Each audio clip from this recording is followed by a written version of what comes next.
ต้อนรับคุณโรแมนอีกทีนะครับ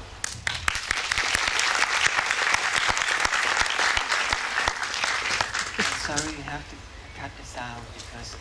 we have some time, but not too much because there's a next screening after this. So let me begin with a few questions and then we open the floor for the audience. Okay, thank you. First of all, thank you for a very entertaining film. And well, I must say it's quite unexpected because I thought this would be suspenseful crime thriller film noir. And why we have that in the film, we also have a lot of humor and comedy. So would you please tell us a little bit how you put all these elements together? We wanted to do like a small time crime film about the French like underworld crime scene, and most of the stories we gathered were really funny, actually, more than from the characters and everything. And then the film in itself, even though it's like a little bit of a gangster crime film, it's also a disguised film about my mother, because it's my story with my mom in the gangster world kind of thing. เป็นเรื่องเขาเอาจากหลายๆส่วนมารวมกันนะครับก็คือเขาอยากจะทำหนังเกี่ยวกับพวกแก๊งสเตอร์พวกอาชญากรที่เป็นเขาเรียกว่าไงดีอะโจรกระจอกอะไรพวกนี้นะฮะแล้วก็จริงๆเขาก็เป็นเรื่องเกี่ยวกับเขาก็เอาเรื่องเกี่ยวกับแม่เขาเองมาใส่ด้วยนะครับ So speaking of mother, well, Isabel Adjani, she's a very colorful character, you know, this safe breaker, trashy, petty crime. So how did you convince her to do this role? I actually don't know, because like first she was asking me why do you want me, and I couldn't give her a response. Like for me it was her or nothing, but I didn't know how to. Usually I'm pretty articulate, but I couldn't articulate why. And so she was like, okay, go back and come back and tell me why. And every week I was coming back and I was telling her I don't know why, but it has to be you. And after like my perseverance of insisting every weekend, she said, okay, you're annoying, so I'll do it. And then she was great. Like when she said yes, from then on it was like just pleasure. And I really like her because she's very rare in film and she has mystery, which is I think for today a big quality, you know, for an actress to keep like a bit of mystery. You don't see her what she ate today on Instagram, you know, she's really mysterious, and I think it's very important for actors to keep that, and this is why I really like her. So you wrote the character thinking for her, yeah. For her. Well, first I thought about my mother, but it would have been weird to have my mother in the film.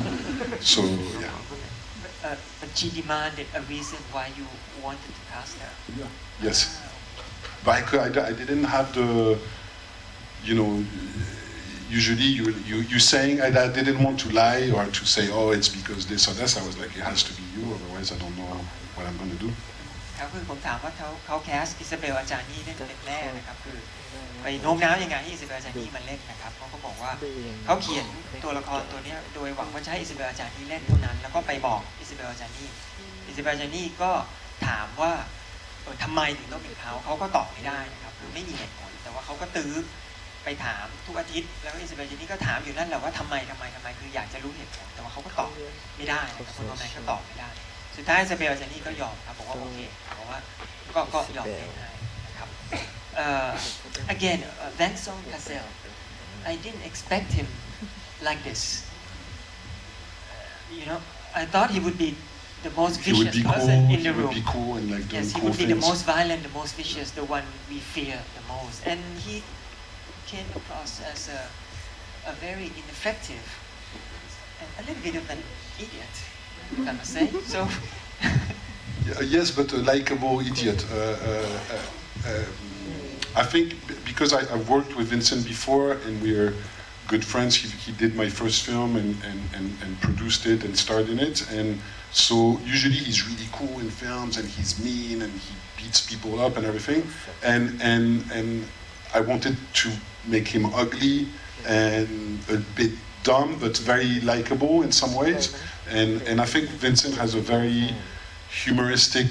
talent that people don't expect. So it was a way to kind of exploit it. Like when he does nothing and looks a bit dumb, he's great. ามถึงตัวแบงซองคาเซลนะครับที่เล่นเป็นอองรี right he's correct อองรี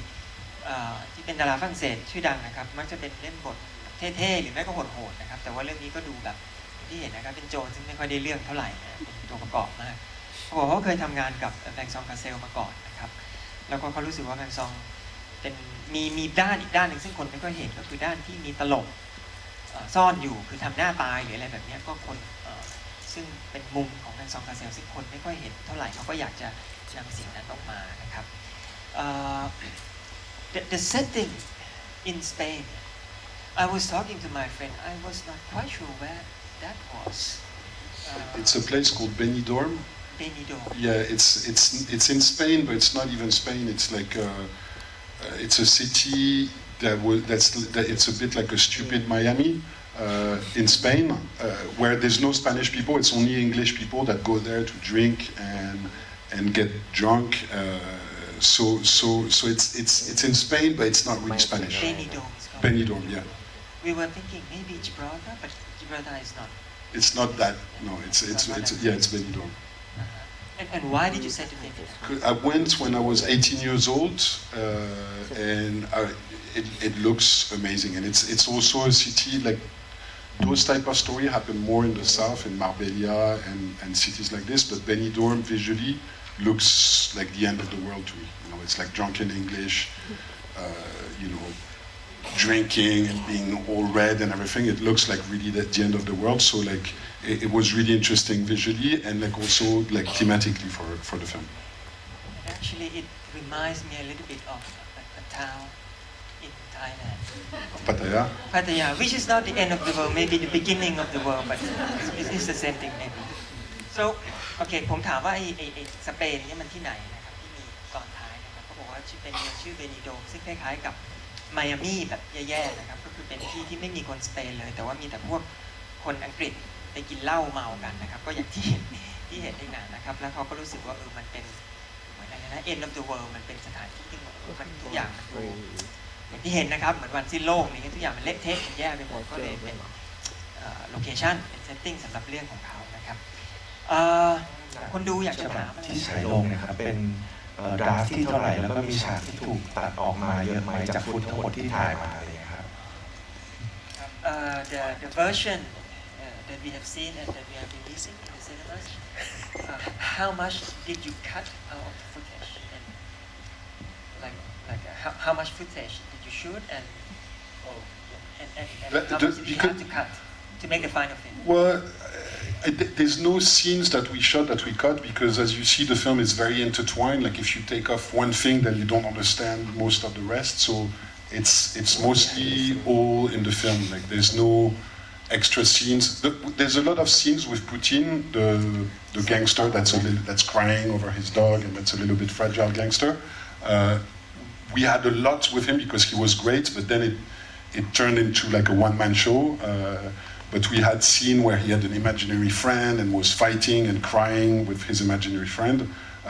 But that was too long. But otherwise, like it's mostly all in there. Because the structure of the film is very fixed by the script. Yeah, exactly. Like it's not, it's very linked exactly with the script. So if you take off something, you